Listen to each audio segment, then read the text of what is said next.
Hi, this is Brett Ingram, entrepreneur and award-winning product creator, and today I want to share with you the one skill you need when you're feeling overwhelmed.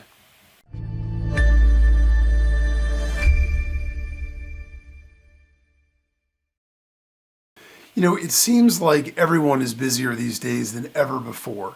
We all have way too much to do and too little time. Stuff's being thrown at us left and right, just in our normal daily lives. I know I read a statistic that said, 20 years ago, we were exposed to 200 times more information in a given day than our grandparents were. That was 20 years ago. Now that we're in 2023, that's even, 10 times that probably. And so you can see that just the amount of things that we need to process on a daily basis, the amount of number of things that we need to be able to handle and think through and evaluate has just gone through the roof. Combine that with just the overall complexity of life, everything between social media and navigating, the various economic environments and all these other kinds of things. There's so many things that we need to do. And as business owners, that's only exacerbated because we also have the need and the desire to be able to run our businesses in a way that's profitable and effective. And so it's a very, very big challenge for everybody these days. But as entrepreneurs, obviously we feel it really, really keenly. So it's even worse because we have that business to manage as well. And so you have everything going on in your life, you have everything going on in your business. And so the question becomes, what do you do when everything seems to be happening all at once? And we end up in crisis mode with way too much to do and way too many problems to solve. Well, I love movies. And, if you've seen some of my earlier episodes, I reference movies from time to time. And one movie with a story that I continually marvel at, and it's really stuck with me, I just find it impossible to forget, is Apollo 13. Because Apollo 13 is just an amazing story, and it's based on a true story. Obviously, in the movie, they dramatize a few elements and things like that. But the actual bones of the story are true. And it's really fascinating because when you consider that, we had 3 astronauts stranded in space, and this is decades ago. This is way before, the technology in your smartphone now has more technology than was in the entire rocket that went up into space back then. And yet somehow everybody was able to pull together and get these guys home and save their lives. And it's a really remarkable story. And I've talked about it before. So I'm not going to do a full recap. But basically the idea is the 3 astronauts launch off into space. And when they stir the oxygen tank to make sure that things don't freeze up and everything, there's an explosion. And so it damages the oxygen tank. So it makes it affects the fuel cell. They're not able to power the rocket the way that they were supposed to be able to because it runs on oxygen. And the breathable oxygen in the actual the capsule that they're in starts to become unbreathable. The carbon dioxide levels are rising and they can't get enough oxygen. So they have all of these problems going on at once. And at Mission Control, what they recognize is that so we not only need to be able to find a way now to get them home, we don't have the technology and the stuff that we thought we had because of this explosion. So we have to find a way to get them home, but at the same time, we have to make sure that they can breathe. Oh, and by the way, the temperature was dropping in the cockpit as well. So they were getting to a point where the food was becoming inedible and it was getting hard to even think straight, let alone worrying about some of the instruments freezing up and things like that. So the challenges, the problems that they were dealing with were just at a ridiculous level. And what they did in order to get them back home to Earth, from the loss of power of the rocket to the carbon dioxide levels making the air unbreathable, to the temperature dropping to freezing, making food inedible. And they needed to devise solutions from unconventional methods. They had all this stuff at Mission Control, and they basically said, well, it's not designed to do what we needed to do. And, Gene Kranz, the mission control person, says, I don't care what it's designed to do. I need to know what it will do because we have to be able to save these astronauts. The one option not on the table for us is failure. Failure is not an option. And they succeeded and they saved the astronauts and got them back home. And the way they did it is by using the one skill that's vitally important when you're in crisis mode or when you're trying to manage too many things at once. And that's the ability to compartmentalize, the ability to focus on one issue at a time and methodically working that problem, working through it until you get to the solution.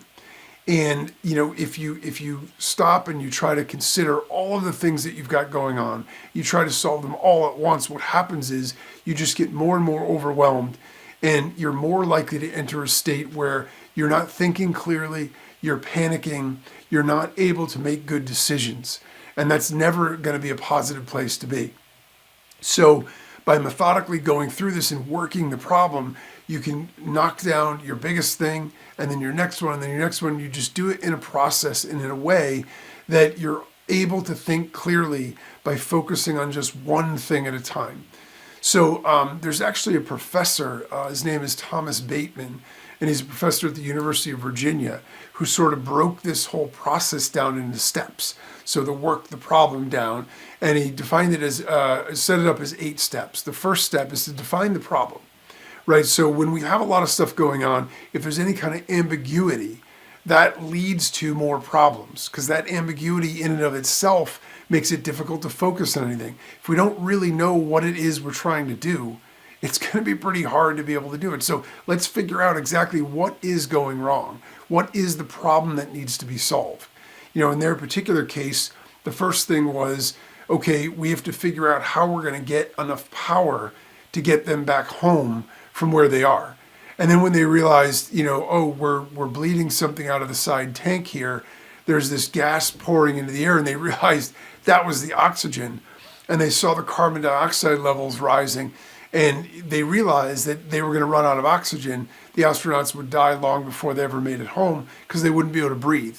So then they had to go and they had to look at that problem, and they had to say, okay, that's our problem. Now we need to find a way to get them enough oxygen to be able to breathe. So defining the problem is a critical first step. And then determining the goals and objectives. So, they might seem like sort of the same or, two sides of one coin, but one is understanding what the issue is. And the next thing is understanding what it is that you're trying to accomplish. So, what they knew is, okay, we need to get enough power so we can get them back home. We need to get enough oxygen so they can breathe, so they're alive when they get back home. And, our goal and objective is real simple. No matter what, it's to get these astronauts back home. We're not going to lose astronauts in space. And so by understanding what it is that you need to do, if you have an issue, figure out what your goal is for that particular issue. Figure out what your objective is, what it is that you want to be able to accomplish. When you know those two pieces of information, you're ready to move to step 3. And step 3 is to generate an array of alternative solutions. So this is really powerful because instead of thinking linearly or thinking about things in one particular way, what happens when we start to brainstorm and we start to think about things from different angles and different possibilities is more and more ideas open up. I was actually preparing for a podcast episode, and I was trying to think of a particular group of items that I needed for an example that I was going to use. And when I first started, I found the first couple to be a little bit difficult. Like I got a couple down, and then I couldn't get to the third. And then once I got a third one, and then a fourth one, and then a fifth one, my mind just started to think in different ways.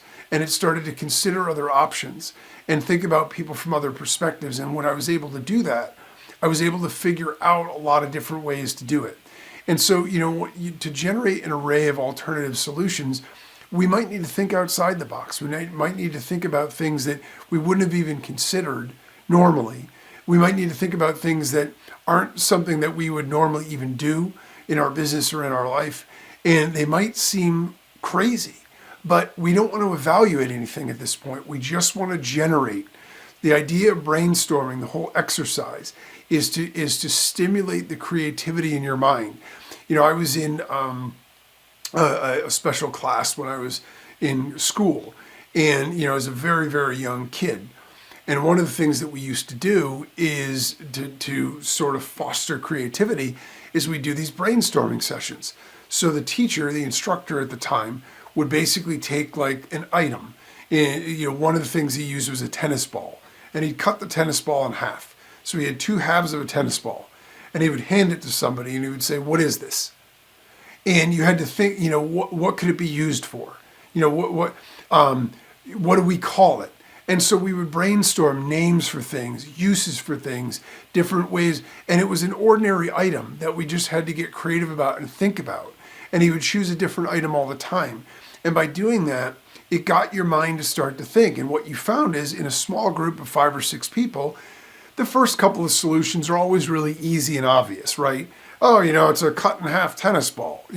But you can't use that one again. So the next person has to come up with something new. And then the next person has to come up with something new. And you start to build off of each other's responses. And as people go from silly to start to take it seriously, what you find is the quality of the answers, the quality of the responses starts to really improve. And people start to get really clever. Some people can start to get really innovative. It's a really neat exercise. And it's the same basic idea. You want to start to generate an array of alternative solutions because there may not be one simple solution. It might be a hybrid. It might be a combination. Maybe you're going to take this piece from this, that piece from that. You're going to put it together to create a better solution. So it's generating the array of alternative solutions. And then the next step is to evaluate the possible consequences of each solution. And I love this step because a lot of times at this point, people would think, okay, well, let's evaluate the possibilities. Well, yes, but in what context? Just whether or not we think they're going to work or whether or not. No, evaluate it within the consequences of what would happen if we tried each solution. So you're getting a cost benefit sort of effect for each and every solution.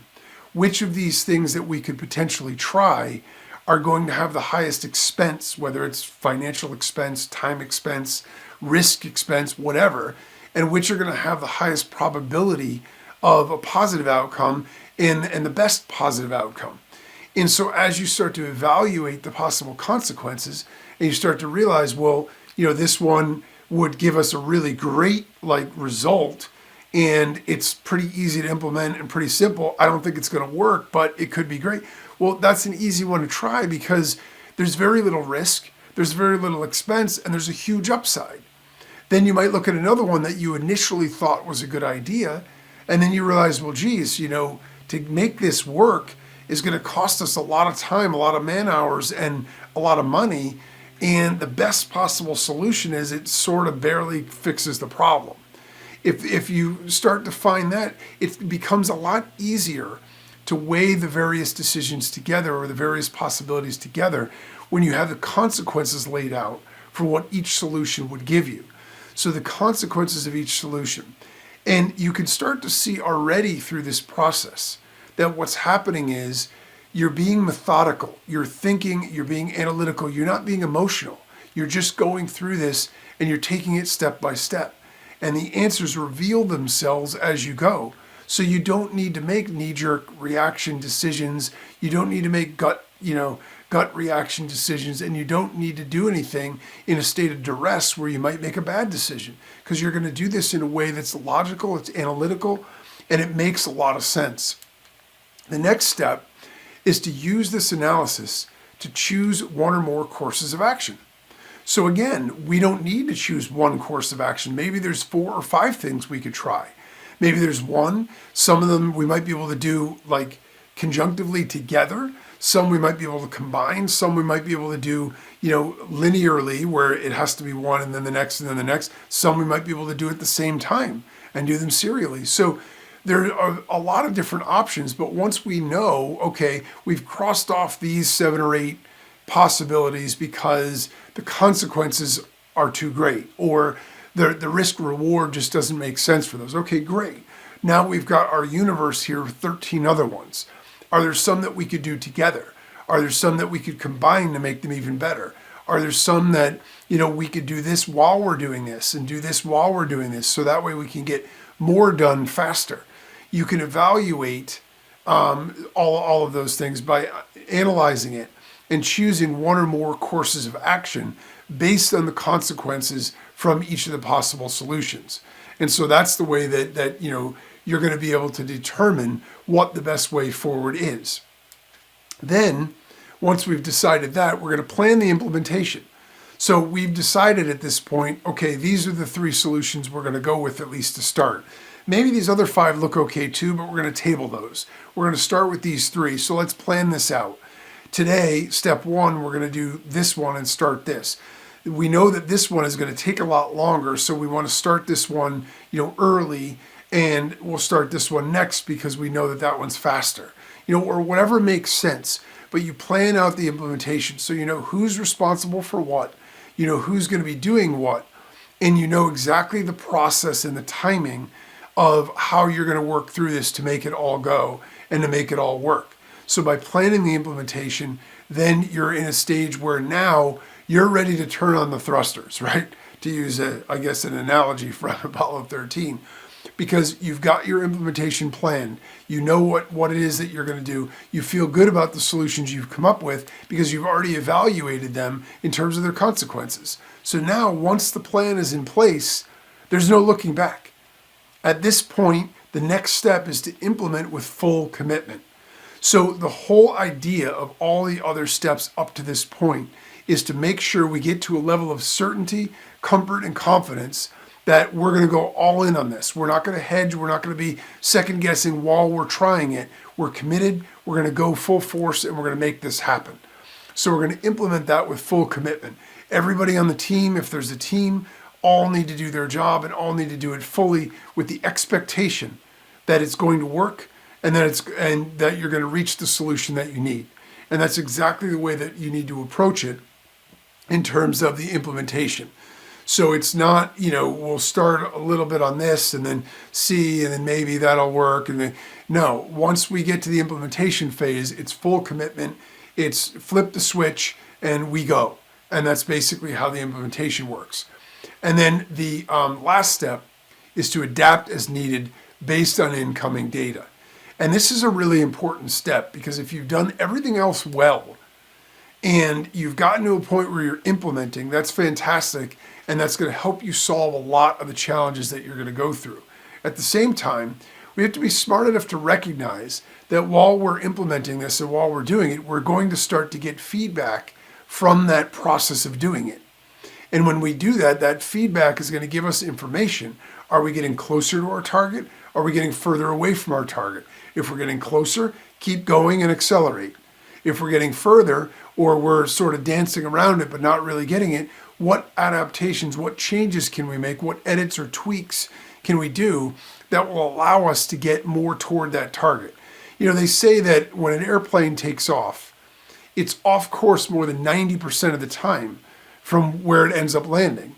But what happens, obviously, is when they're in the air, they're making constant adjustments. So you eventually get to where you're going. And it's the same principle here. When we start to implement something, we'd love it all to work right out of the box the first shot. And sometimes that'll happen. But more often than not, it won't. But at least it starts to get us some data and some feedback that then we can use to adapt and adjust, make better decisions, and keep honing it in until we solve the problem. So those are the steps to work the problem, or as I like to say, compartmentalize. Because when you focus on one thing, you work it through, then you focus on the next, you'll find that you're far more productive. And as soon as you start to get some momentum from accomplishing something, crossing something off, solving one problem, it becomes very easy to be enthusiastic about keeping going to do the next one.